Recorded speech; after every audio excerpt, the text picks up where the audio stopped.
Hi, I'm Arthur, and this is part 15 in a 20-part series I am doing covering the different Primarchs in order of their legions, doing a bit of a deep dive into their character and giving my opinions therein. Do you need to have seen the other parts to understand this one? No, but, would make me happy and all that. It takes a man to admit when they were wrong, and considering I have more in common with a sniveling rat minion character from a late 80s Disney cartoon than that of a normal human being, it should come as no surprise that I am not exactly likely to admit when I'm wrong. But due to the fact that I have been badgered and memed enough across the various different platforms I appear on, I have come to a conclusion to reinvest time into looking into Magnus the Red as well as the Thousand Sons and try to understand specifically why they are so contentious, as well as reevaluate my opinions on him, his legion, and the myriad of fucked up adventures he's gone on. So, what did I learn, and did my opinion change? The answer is I learned a lot, and yeah, I did. My opinion has changed. But we shall address that as we go, as I have much to discuss involving Magnus, and I hope you are all ready to hear about it. Without further ado, you know the basics. Subscribe if you're not, like the video if you like the video, use code BONEZONE at checkout for 10% off gamer subs, and let's boogie!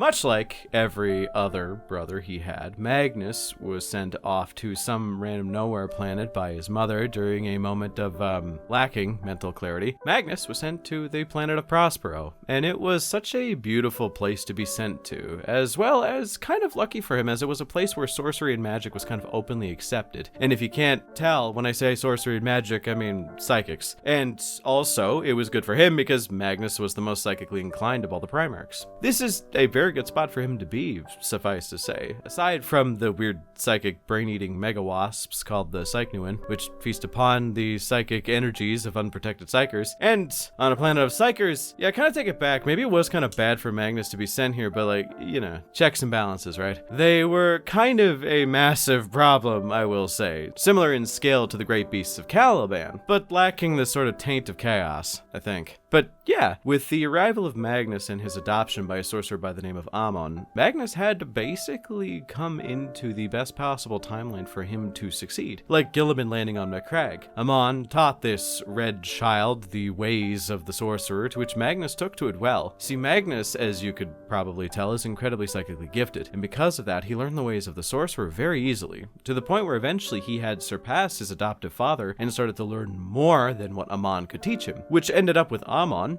graciously becoming someone who learned from Magnus as a sort of byproduct, which is cool, as a lot of times you have this father-son interaction between the Primarchs. It leads to either the father becoming jealous once the Primarch supersedes them, a la Luther with the lion, or kind of being like, hey, you're a cool dude, but don't think you're the coolest, and they have kind of this really healthy relationship. Again, like Connor Gilliman, and as things go with Primarchs, there was a wide-sweeping scale of restoration and salvation on Prospero. The Psychnuin were hunted down and destroyed, with Magnus causing the psychic culture of Prospero to develop as it was refined. The Emperor had found a literal utopia when he arrived, where almost all disease had been cured psychically, and suffice to say, the Emperor was pleased with his son, and once he brought him into the fold of the Imperium, the story progresses in a bit of an interesting way. See, this is kind of where you see the first major issue with Magnus's personality, the main core reason as to his downfall at some point. See, Magnus, due to him more or less being able to do anything he wanted up to this point with a high degree of success, he kind of developed a certain level of misplaced confidence in his own abilities, which led to him half expecting everything to be solvable through his own hands. You learn throughout the stories that he will put himself in danger that is kind of avoidable just because he thought, I could figure it out. I mean, I can figure out anything, right? And it leads to this kind of recklessness where he always thinks he knows better than everyone else. It is definitely not 100% undeserved, as he is a Primarch and also everything he did do kind of succeeded up to a point, but okay, so if you don't follow, let's break this down a little bit. When he first met his legion, there was this kind of curse that had been affecting the gene stock, similar to something that had been kind of burning away the Emperor's children with their weird genophage kind of deal, where an issue had cropped up in a line of Space Marines that was killing them. This was kind of termed as the flesh change. Okay, it was turning them into chaos spawns. Like, we want to talk about how they were turning into giant weird flesh monsters, but it's just chaos spawns, unfortunately. He showed up, saw saw this and thought, yeah, I could fix this quite easily, actually. It's really simple. Meanwhile, the entirety of the Emperor's scientists were like, yeah, we should just probably put these guys down, because if we don't, they're going to, spread and get worse. But Magnus, through a ritual, ended up talking to some warp entity. This warp entity, he alleged, was some kind of warp god that Magnus thought he could overpower. Once he allegedly overpowered this warp entity, the warp entity told him, oh yeah, you just need to go through this archaic and incredibly arcane ritual in order to sacrifice one of your eyes, which will lead to the flesh change being halted, or at least slowed down significantly. Magnus, taking the weird blue mollusk at its word, basically left to go do that, and it worked. It didn't, but it worked, kind of, where Magnus gave up his eye and the flesh change seemingly halted. Now, I don't know if it's ever outright confirmed, but I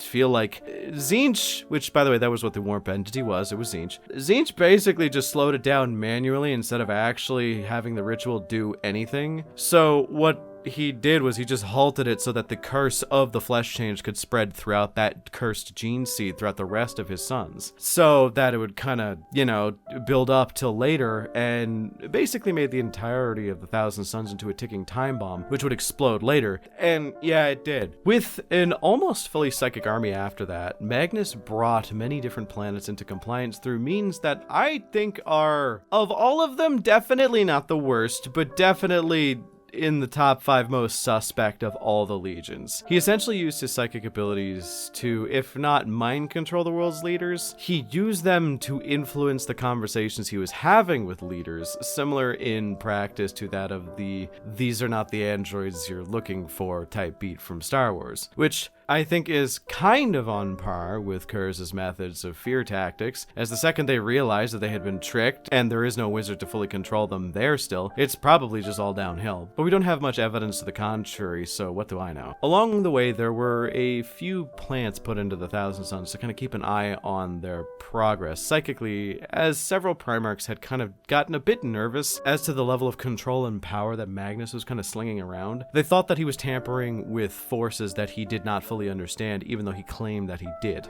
Now, with that in mind, they found out that he was definitely tampering with shit more so than he definitely should have. So thus, the Council of Nicaea was called in, where essentially a bunch of the anti-psychic Primarchs, or at least the Primarchs that thought that he probably shouldn't be throwing his shit around as much as humanly possible, were meeting together to tell him, hey, cool your jets. It wasn't so much that he needed to stop entirely, it was more just to curtail it to the absolute bare minimum. Because mucking around with the warp it never turns out okay. The individuals who showed up, the various Primarchs, Mortarion, Leman Russ, so on and so forth, they all pled their case in such a way that was both succinct and appropriate, telling about the dangers of the warp, how it can influence people, and how bad it can turn out. This ended with Magnus, in his retort, waxing poetic about a story that he enjoyed that was very appropriate for the conversation and very appropriate to educate them about how he felt about the psychic plight of, natural psychic individuals, is why it's a necessary thing for his legion. And it was very well conveyed, but that's the point. The others were treating this like it was a trial. Magnus was treating this like it was a philosophical debate. He did not understand that there were crimes tasked against him, and that, if he didn't go at this with a clinical measure, he would literally see sanctions. He would be censored. And it happened because they saw that he was arrogant, and they saw that he thought giving that story of, oh, you don't know better than me, I know better than you, and here's why, it's okay, you're just uneducated. He thought that would make them understand, but it didn't. It swayed absolutely none. It did not even reach the Emperor. In fact, it actually galvanized the Emperor into enacting the censors that needed to happen on Magnus for them to pass the Council of Nicaea. This caused what was essentially the first chink in Magnus's armor, as this was the founding principle of his legion, being psychic, and the cracks in the foundation began to splinter and spread out as more and more failures happened. He believed that the Emperor was wrong, and he just needed to show him another side or some other way at some point. But eventually Magnus could convince the Emperor that psychics were pretty good to have, and that his abuse of the warp was not terrible. He didn't even dial back the psychic shit, he just hid it from the other legions so that they couldn't tell on him anymore. Which kind of defeats the purpose, as it proves them all right. He is incredibly arrogant and doesn't understand when to stop. We'll skip ahead a bit, but the Burning of Prospero basically happened. This is when everything kind of culminated. Magnus is being brought to task for destroying the Emperor's Webway project, and as the invasion was happening, Tzeentch just flipped that big switch that said activate the flesh change, and then a lot of the Thousand Suns Marines were turning into weird flesh abominations as they were fighting the Space Wolves. This ended with Magnus confronting Leman Russ, one of his most vocal opponents in any sphere of thought, both psychic and philosophical. Leman was just a man. He refused to use psychic abilities. Sure, he was still a Primarch, but he was going to fight Magnus in one-on-one combat. As the planet was being stormed, Magnus, through his own arrogance, decided to accept defeat, and instead of going silently, he just let the entire planet burn around him, which I find is an act of such arrogance that it defies explanation. He did this because he wanted to prove that he was repentant over his behavior and allowed them to do what needed to be done, but he wasn't bold enough to commit that it was his fault. He blamed the entirety of his society for that. So instead of going silently, he let the entirety of the Space Wolves, some of the Custodes, burn Prospero to the ground. Leman, for what it was worth, went up to go fight Magnus, and Magnus fought back, not even committing to him wanting to die and seek repentance for what he had done. But he thought he could beat Leman Russ in one-on-one combat, but Leman wore anti-psyker armor, which again, Magnus thought, oh, I could break through that. It's easy. I could break through that armor completely easily. Magnus kind of did, but it ended kind of poorly for him, because his psychic abilities still didn't have as much of an effect on Leman as he would want them to, which ended up with Magnus, for the price of his arrogance, lying in a broken heap on the ground at the foot of someone that, although he has always detested, he once called a brother. From here, the rubric happened, which turned the less psychically inclined individuals of his legion into dust, and the more psychically inclined individuals into higher-powered sorcerers, and then he sold himself to Tzeentch. And the fun part I like to think about is that as this was going down, there were a lot of different moving parts that I won't cover right now. Maybe I will talk about the shattering of Magnus, but Magnus had his soul shattered into a whole bunch of different shards, each shard having a large section of his psychic power. This psychic power also was ascribed to an emotion that was very well known, be possessed by Magnus. Magnus had found a way to capture all of these shards, as he was a demon now, a creature of the ephemeral. He did not really have a body now. He basically could reform himself however he chose. But there was one shard that he could never get a hold of, and this was kind of the most important shards, because as much as we shit on Magnus, we forget that he is known for being one of the most jovial and kind Primarchs before everything went down. Like, arrogance aside, he was genuinely a kind soul. The problem was that the Shard of Magnus that contained his soul was basically on Terra. It was left there when Magnus went to go warn his dad about Horus's betrayal and accidentally destroyed the Webway. This shard was captured by Malcador the Sigillite, and in a last-ditch effort to try and make someone to basically light the Astronomicon, he took the Shard of Magnus's soul and mixed it with a Space Marine of the Thousand Suns by the name of Revuel Arvida, who was kind of in the middle of the flesh change. He was kind of a blob, but like they froze him just before he went full blob. So they mixed the two of these individuals together, and with some encouragement and some advice from a librarian from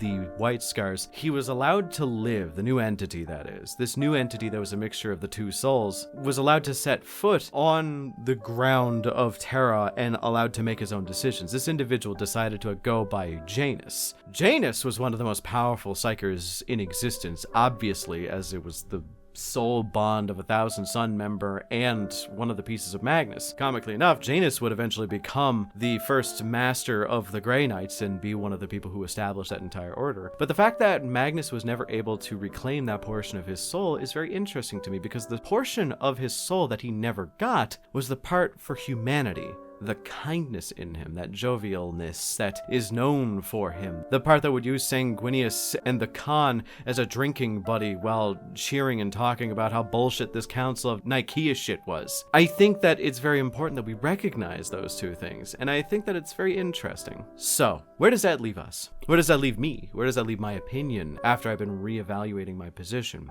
Honestly, After reading all of this, I relate to Magnus. I forgot who said this, but the cruelest thing you could ever do to someone is prove to them that they were never the person they thought they were. We've all had those kind of make or break moments where we thought we were in good standing with others, and maybe even professionally thought we were in good standing, only to be struck down either emotionally, professionally, or superficially. And it's that moment where you either have to change your approach to just the world that you're in, or you have to keep going as you are and live in the ignorance of what you were before and assume that that was just a misstep. I find these moments define who we are, and to see Magnus flounder, to see him kind of be hit with a massive failure, and instead of regrouping and learning to be a better person, he decided to double down and be like, no, I am better than them. I just have to prove it. I think that that is such an interesting way for them to represent Magnus as a character, because I know people like that. Hell, I've been people like that.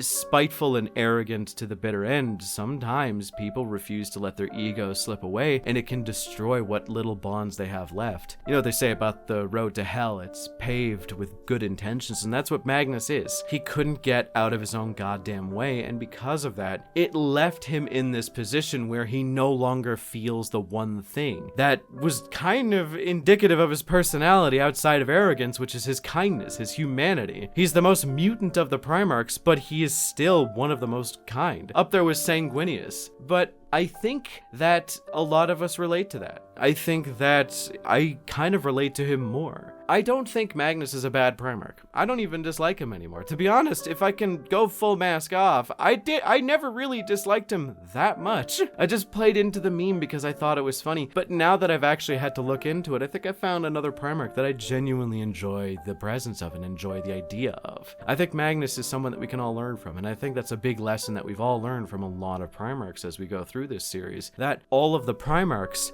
are genuinely just people. They're the personification, the dilution, the concentration of people. These individuals represent the best and worst parts of the people that we know in our lives. And I think that the best kind of writing you can have for a Primarch is when someone who understands that. But the worst kind of writing is when people are just like, no, they're just really cool people. But regardless, what do you all think about Magnus the Red? Do you think he is a character deserving the shit he gets from people, or do you think that he should be forgiven, at least partially? Let me know in the comments. Special thanks to my channel members for supporting me, and if you want to support me as well as gain access to additional or early content, then become a channel member today. If you become an Arthur Lord, you do gain access to 2 additional videos a month. Thanks once again for watching, and man, yeah, the meme ran dry months ago with me hating Magnus the Red. I feel like it's such a meme for someone to hate a Primarch. Like, I know a lot of people absolutely despise a specific Primarch, and especially for content creators, they always pick one to single out and bully. I had to pick Magnus, but now I'm shifting over to Mortarion. I know that Major Kill didn't like Angron, and he probably shifted to someone else. God, wait till you find out who Pancreas No Work doesn't like.